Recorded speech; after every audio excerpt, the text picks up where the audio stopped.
네, 안녕하세요. 오늘 5강이죠.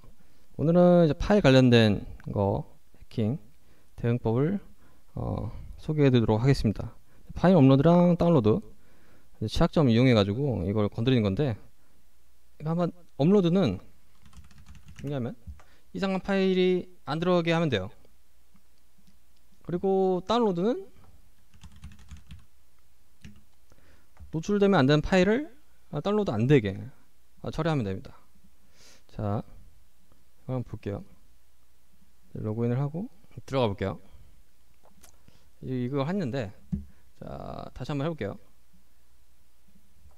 파일 업로드, 다운로드, 취약점,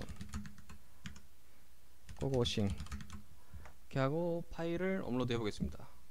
김열의 칼날 이렇게 해시. 네, 등록이 됐죠? 이 값이 이제 들어간 거예요. 자, 그 다음에 얘를 여기 누르면 다운로드 되죠? 네, 이게 들어가죠. 이게 업로드가 다운로드 하는 건데, 일단 요 값에 이 JPG 이미지가 나오게 했어요. 사실은 업로드나 다운로드는 할 때 취약점에서 보면은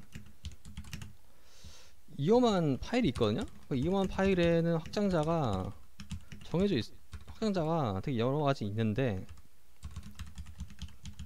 이거에서 찾아가지고 점검하는 게 아니라 자기가 꼭 업로드 하는 거만 타겟 잡아서 그것만 업로드시키게 하면 돼요. 그럼 다 돼요. 그럼 저는 뭐였죠? 이미지만 했잖아요. 이미지 중에 저는 이제 JPG랑 PNG만 한 거예요. 그럼 이렇게 국소적으로 됐죠? 이렇게 계속 촘촘하게 검증만 해주시면 됩니다. 코드를 보면은 이제 포스트 컨트롤러 이제 봐서 여기에 이제 이 멀티파트 파일이거든요. 이제 자바에서는 이 파일이 그 잡는 객체가 요거를 이제 잡고 이제 해당되는 파일을 잡아서 로직 처리를 해주는 거예요. 저는 이거를 이제 S3로 했거든요. S3 AWS 파일 업로드하는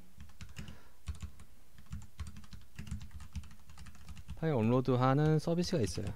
여기에 이제 보관을 하는 거죠. 그걸 다루는 이제 util이 있고, 여기에서 이제 업로드나 이제 그걸 다운로드 할 때 가져오는 이제 유틸성 라이브러리 메서드를 이제 만든 겁니다. 여기에서 이제 중요한 거는, 자, 이제 다시 노션 볼게요. 이제 자, 차근차근 넘어가 볼게요.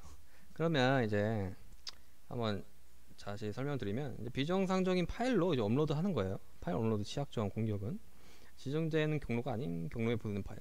경로도 위험한 걸 보내는 거죠. 실행 파일들, 이제 프론트 쪽 스크립트 파일들은 이제 PHP나 JSP가 유명하죠, 옛날에. 그리고 실행 파일의 웹쉘이라고 있습니다. 이 웹쉘은 뭐냐면은 아까 그 OS 커맨드를 처리해주는 프론트 쪽에 영역에 있는 명령어들이에요. 이런 것들이 실행될 수 있다. 이런 것들 비슷하죠. 자바에서는 이런 거였는데요. 이런 것들이 실행해 주면서 OS에 타격을 주는 거죠. 이런 파일들이 되게끔. 그러면 그 해당되는 파일들을 좀 점검을 해주면 됩니다. 점검해 주는 말. 이런 것들을 실행해 주는 실행 파일들이 아닌 것들은 이제 배제시켜 주면 되는 거죠. 확장자, 특히 확장자로 검증하는 게 가장 좋습니다. 확장자, 익스텐션. 저는 이런 것만 한 거죠. 이미지만 JPG, PNG 뭐 이런 거, 지프, 뭐 PDF 이런 걸로 이제 허용된 확장자를 가지고 이제 여기에 해당된 거 아니면은 이제 바로 이제 에러를 터뜨리게 해주는 거죠.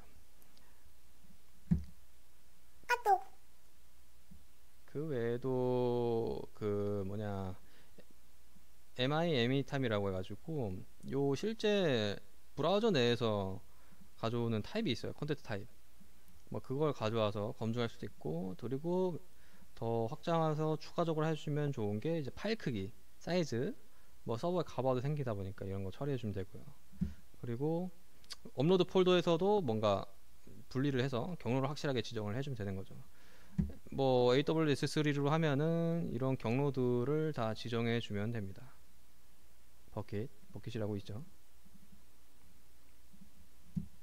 그리고 애쉬를 보면은 뭐 등등 이런 식으로 처리해 주면 됩니다. 예를 들면 허용되는 이스탠즈 그리고 MIMT 컨텐츠 타입 뭐 이런 것들만 허용해 주면 되는 거죠. 그리고 제한 안 주는 거. 실제로 저도 그 호스트 컨트롤러에서 크리에이트하고 여기 있네요. 이거를 할 때 다 그런 거 밸리데이션 처리해 주는 거를 해줍니다.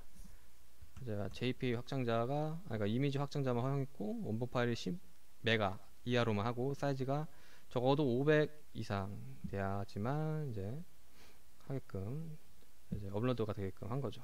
이런 식으로 검열을 해주면 되는 거예요. 다운로드도 마찬가지입니다. 결국에는 다운로드도 이렇게 검증을 해주면 됩니다.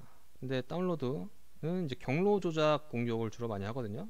그래서 파일 이름에 이런 점점점 슬래시, 그러니까 슬래시 같은 거, 그리고 위험한 게 이런 거.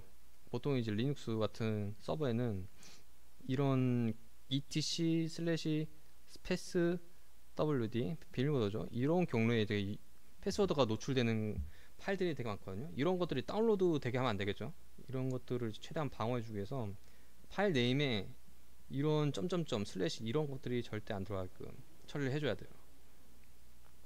그래서 경로를 잘 지정해 줘야 됩니다. 경로를 저는 어떻게 했냐면은 이제 업로드 할 때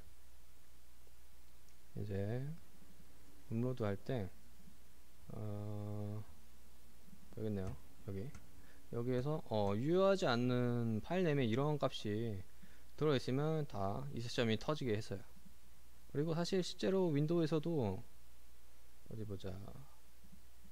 윈도우에서도 뭐가 이런 슬래시 이런 것이 애초에 안 되게끔 방어를 해주기도 했죠.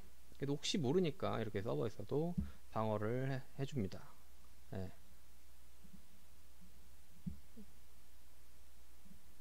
그래서 이렇게 없죠. 여기 슬래시나 이런 게 없으니까 바로 이제 다운로드가 될 수 있게 되는 겁니다. 네, 파일 업로드 간단하게 얘기를 해봤습니다. 파일은 사실 이게 다예요. 이런 검증하는 거 로직만 잘 작성해 주시면 됩니다. 대신 이 문제가 뭐냐면은 파일이 좀 네트워크 쪽 리소스를 가져오다 보니까 이런 try catch라는 문구를 많이 사용해 줘야 돼요. 그러니까 이런 게 없으면은 이제 가비지 컬렉터로 이제 객체들을 다 자원을 이제 해제해 주는데 자동으로 자바는 이 네트워크 IO 쪽 리소스들은 방어가 해제가 안 되거든요, 자동으로. 그래서 스스로 닫게끔 처리를 또 해주기도 해야 된다. 그래야 서버에 이제 오버헤드가 줄어들기 때문입니다. 이런 게 좀 주의를 해줘야 돼요.